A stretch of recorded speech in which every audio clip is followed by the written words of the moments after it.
In today's video, I'm sharing with you guys the 5-wheel strategy stocks that I'm paying attention to on this short trading week. And if you just drop a comment down below, you're going to get my very special ebook called The 50% Rule. I literally live and die by this when I'm selling options and running the wheel strategy. So if you want that full ebook completely for free, just drop a comment down below on today's video. And while you're down there, please hit that like and subscribe button. It really helps our channel grow here. But guys, let me minimize myself and let's get into what are these setups that I'm watching. And of course, guys, remember, anybody that's sharing setup ideas with you, always go do your own research on the stocks. I cannot stress it enough. You will burn yourself as a trader not going and doing your own actual research and finding your reasons to get into a stock. But first one, right?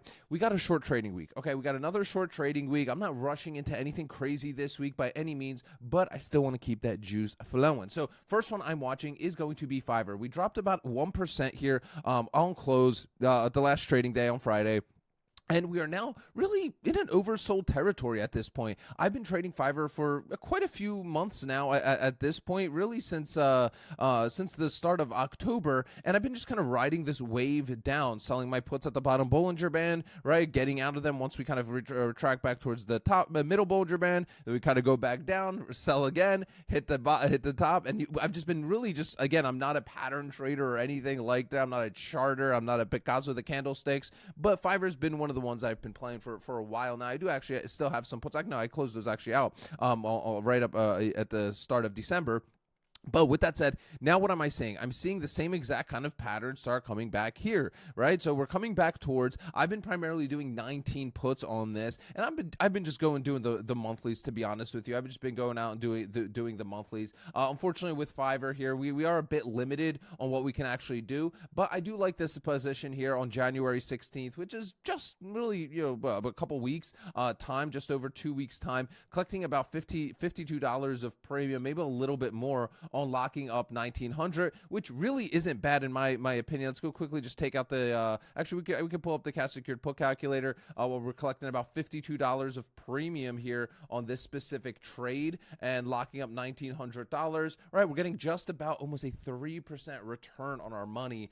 That's obviously, guys, not financial advice. Results vary. This is a higher risk trade for sure, meaning higher chance of us actually having to buy Fiverr. And if you don't believe in Fiverr, you shouldn't be selling puts on it. Me personally, though, I do believe in Fiverr. I use the products a lot, as well as Upwork and Fiverr. I really like selling options, more on Fiverr, not so much on Upwork. But also, if you want these full calculators, guys, my premium calculators, as well as my full trade log, click the first link in the description of today's video. Attend the Ark Options workshop. At the end, I give you all of these resources completely for free. But in a short period of time here, just over 2 weeks' time, collecting almost 3% on our money. Obviously, that's really good, right? But there are risks associated with that, guys, right? Obviously, at close on the 16th, we may end up having to buy Fiverr at 19, even if it's trading below 19. Okay, so you have to weigh those risks out for yourself. But again, I'm not going to go out to like a February 20th. That's just not. I'm not going to go out that far for with my options contract. But that's one of the first ones that I'm going to be playing. Now, I'm going to be doing just smaller stuff this week, to be honest with you guys. I'm really just enjoying the holiday season with my family and stuff. But next one is Altria. Okay, Altria. Oh, getting beat up here, right? Trading really at the bottom Bollinger Band area here.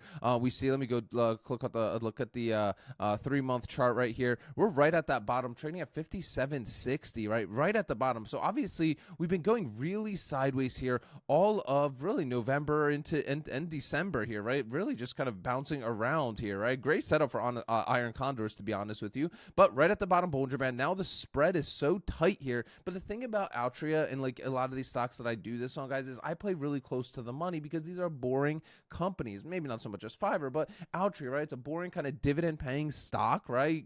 Great fundamentals in my personal opinion, the sin stock they like to call it.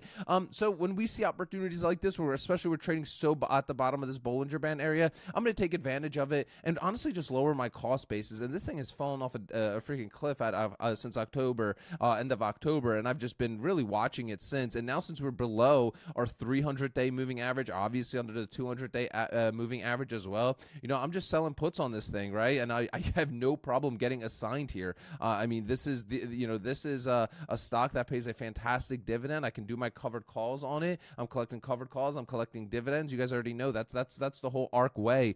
Is primarily running this on dividend payers, and obviously there's a lot of more money flowing in like the tech sector, AI kind of stock. So I believe these boring companies are just kind of not being paid attention to. Now, speaking of not a boring company, my most actively traded stock, let's quickly just touch upon it because I already talk about it a lot, and that's obviously SoFi, guys, right? SoFi has been my most actively traded stock this year, probably literally like ever at this point. Man, I do a lot of trading on this, but I almost feel like every single day I'm selling puts, I'm selling calls, I'm doing covered strangles. If you don't know what a covered strangle is, essentially, I sell a call and I sell a put that expire every Friday on this. So, whether I get assigned or sell my shares, I don't really care. I'm kind of double dipping on the premium that I'm collecting from this stock. Now, obviously, SoFi, I would classify, as my more higher risk play. I know some people may not necessarily agree with that, but I still would classify this as a higher risk play because I'm making over, 2% a week on this thing, selling puts and selling calls, and that is high risk. I'm sorry,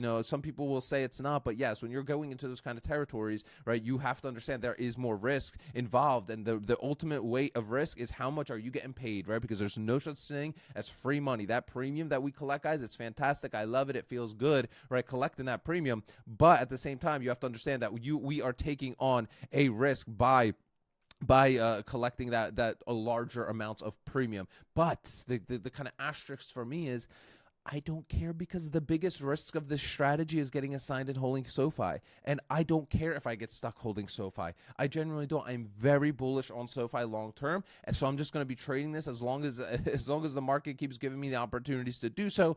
We can see we've been just really at this middle Bollinger Band, really bottom of the Bollinger Band area here for a little bit of time here.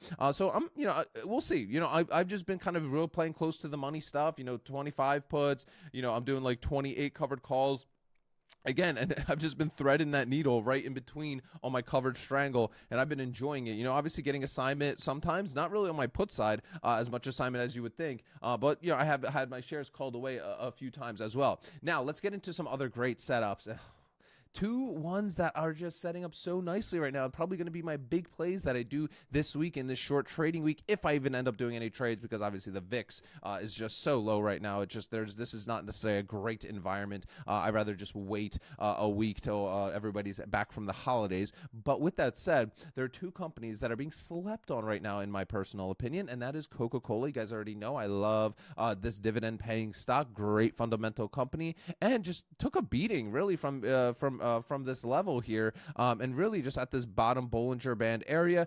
It's not a great setup, but still above the still a little bit above the 200 and 300 day moving average, but not by much, just by literally quite like $1. So what I'm looking at here is I'm going to be looking at like 68 puts, really playing close to the money here, maybe even the 69 puts. I don't want to do the 69s. Again, I always like to be as close to the 200 and 300 day moving average, and that'll get me right there, the 200 day moving average being at $69. I'd actually be pretty comfortable if I end up getting assigned on Coke even at 69. Now, obviously, this thing has been a little bit more volatile than we like, but for the most part, I will make up for that, right? So even if and what do I mean by that? Well, even if I get assigned at a 65 or whatever, because I'm going to be doing my covered calls, I am essentially going to be lowering my effective cost basis, and I will make that back fairly quickly with my covered monthly or weekly covered call premiums playing close to the money, along with that dividend that I'm collecting from Coca-Cola as well. So when I'm in a situation where I was assigned higher than what the current value of the stock is, I will start weighing in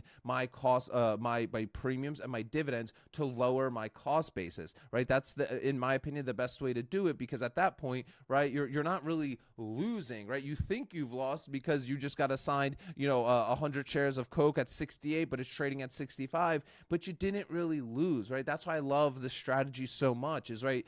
You as long as you're doing this on good paying companies, good paying dividend kings, aristocrats, S&P 500 stuff, right? QQQ stuff, you should be, for the most part, fine, right? You should be. The only time you get burned, and we have too. I got burned doing cannabis stocks many years ago because the premiums were all juicy and lost a lot of money there like a dummy, right? And I learned from those mistakes. That's why I do the boring stuff now. I stick to the boring stuff. But with that said, I'm going to be primarily looking at the 68s here. I really would like to do 68s. Hopefully the premiums are worth it there for us. And then lastly, guys, is going to be Pepsi. Whew, right at that bottom Bollinger Band area, okay? We have, we've been at these levels before, so we'll see how we end up testing this. But we are right at that bottom Bollinger Band band area. And as contrary to Coke, right? Obviously, great dividend payer here as well. We are below our 2 and 300 day moving average. Okay, 2 and 300 day moving average, which is very, very, very nice. Okay, so what am I going to looking at here? Again, I'm playing close to the money. I'm going to be looking at like 140s, right? But my ultimate number that I always look at, no matter what company I'm doing it at this, guys, and I stress this every single video, is I always look at what is my return on collateral. Okay, this return on collateral number, right? All of us are going to be different here. For me, I always try to get at least 2% a month if I can. That doesn't always happen, obviously, but that's what I aim for. Obviously, when I'm trading SoFi and stuff like that, this is extremely elevated, but I wouldn't full port doing SoFi puts. Like, that's just wouldn't be what I would want, right? I'd rather, full port into a weekly SPY wheel if I had to do something like that. But this is why it's important to diversify yourself and find out what your specific targets are. For me, that's what I usually like to aim for. But understand, once you're going 2, 3, 4%, you start getting into very, very risky territory, meaning you could be assigned some junk stock. That's why you aren't going to ever see yourself getting paid a 4% return on your collateral, unless you're doing weeklies, on like a Coke or a Pepsi or a SPY wheel. You see what I'm saying, right? Because that stuff, everything is already priced into the market. All right, guys, hope you enjoyed today's video. If you did, make sure that like and follow button. If you want my full premium calculator, so I literally use these every single day, as well as my trade log, it's all free for you at the end of our Ark Options workshop. Click that first link in the description of today's video. It's 90 minutes of training showing you how to take the wheel strategy to the next level. Plus, at the end, I give you these 3 free bonuses completely for free, guys. Remember, sell options, collect premiums, repeat. I'll see y'all tomorrow.